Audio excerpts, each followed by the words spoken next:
दिल्ली में लॉकडाउन बढ़ा दिया गया है। दिल्ली में एक हफ्ते का लॉकडाउन और बढ़ा दिया गया है। सीएम केजरीवाल ने लॉकडाउन बढ़ाने का ऐलान किया है। दिल्ली में अभी 3 मई तक लॉकडाउन लागू है, लेकिन एक बार फिर से लॉकडाउन की अवधि बढ़ाने का ऐलान कर दिया गया है। मुख्यमंत्री दिल्ली के अरविंद केजरीवाल ने कहा है कि एक हफ्ते का लॉकडाउन हमने और बढ़ा दिया है।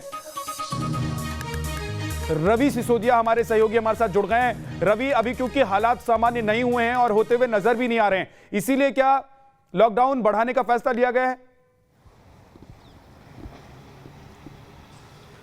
जी बिल्कुल, देखिए दिल्ली की अगर बात करें तो खुद दिल्ली के मुख्यमंत्री ने ट्वीट करके इसकी जानकारी दी कि एक सप्ताह के लिए लॉकडाउन बढ़ा दिया गया। अभी की अगर बात करें तो पिछले 4 दिनों की अगर बात करें तो पिछले 4 दिनों में जो डेथ रेट है 300 से अधिक लोगों की मौत हो रही है। पॉजिटिविटी रेट की अगर बात करें तो 30% से अधिक पॉजिटिविटी रेट अभी भी बना हुआ है, जो दिल्ली के लिए कहीं से भी अच्छा नहीं है। जो चेन है, इस चेन को तोड़ने के लिए कदम उठाए जाने थे। हालांकि जब पहली बार लॉकडाउन लगाया गया तो उस दौरान भी कहा गया था कि एक सप्ताह का लॉकडाउन लगाया जाएगा, जिससे मजदूरों को दिक्कत नहीं होगी और किसी और लोगों को दिक्कत नहीं होगी, कोई परेशानी नहीं होगी। जो चेन उसको तोड़ना पड़ेगा, लेकिन 2 सप्ताह का लॉकडाउन लग चुका है। एक सप्ताह का एक्सटेंशन और हुआ है, ये तीसरे सप्ताह का लॉकडाउन होगा। लेकिन अभी भी जो सबसे अहम बात, जो सबसे बड़ी बात है, वो यहाँ की पॉजिटिविटी रेट को लेकर है। जो संक्रमण दर है वो 30% से ऊपर अभी भी है। पिछले 1 सप्ताह की अगर बात करें, जो लोगों की संक्रमित जो लोग हैं, जो मौत हो रही है वो 300 से अधिक है पिछले 5 दिनों की अगर बात करें। तो ये आंकड़ा कहीं ना कहीं बहुत डराता है और इस बात को दिल्ली के मुख्यमंत्री भी जानते हैं, समझते हैं। और यही वजह कि अगर इस चेन को तोड़ना है तो आपको लॉकडाउन ही एक विकल्प होता है, क्योंकि अभी जो लड़ाई चल रही है दिल्ली के अंदर, जो दूसरी लड़ाई चल रही है, ऑक्सीजन को लेकर लड़ाई चल रही है। तमाम अस्पताल इस बात का लेकर अपने तरफ से कह रहे हैं कि हमारे पास ऑक्सीजन नहीं है।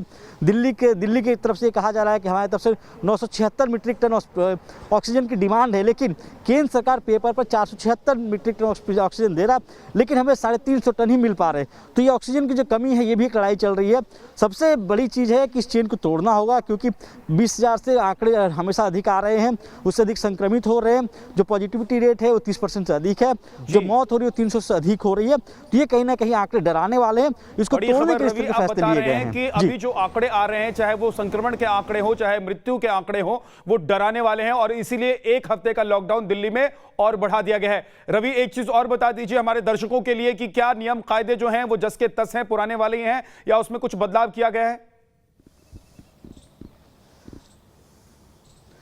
देखिए, नियम पुराने वाले ही हैं जो पहले बनाए गए थे। जो जरूरी सेवाएं होंगी उनको बाधित नहीं किया जाएगा, वो तमाम चीज़ें चलती रहेंगी।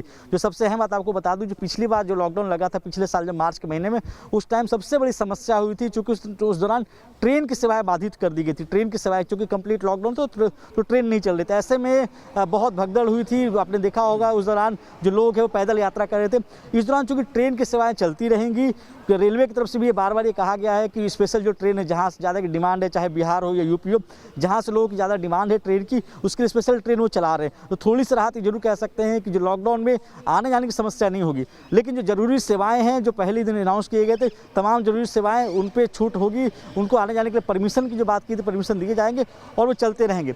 चूँकि लगातार मामले बढ़ते जा रहे हैं, हाथ से ये कह सकते हैं कि आउट ऑफ कंट्रोल होता जा रहा है मामला। ऐसे में राज्य सरकार या दिल्ली सरकार के पास कोई दूसरा विकल्प नहीं है कि ताकि जो चेन है उसको तोड़ा जा सके। जी रवि, एक सवाल और है। वैक्सीनेशन का प्रोग्राम शुरू होना है, अभी अभियान चलना है और अरविंद केजरीवाल ने कहा था कि 1-2 दिन में वैक्सीन उनके पास पहुंच जाएगी, वैक्सीन की जो खेप है वो उनके पास पहुंच जाएगी। तो इसके लिए नियम कायदे क्या होंगे लॉकडाउन के दौरान? देखिए, वैक्सीन को लेकर, वैक्सीनेशन की अगर बात करें तो वैक्सीन को लेकर साफ किया गया है कि अभी उनके पास 1 सप्ताह का और समय लग सकता है।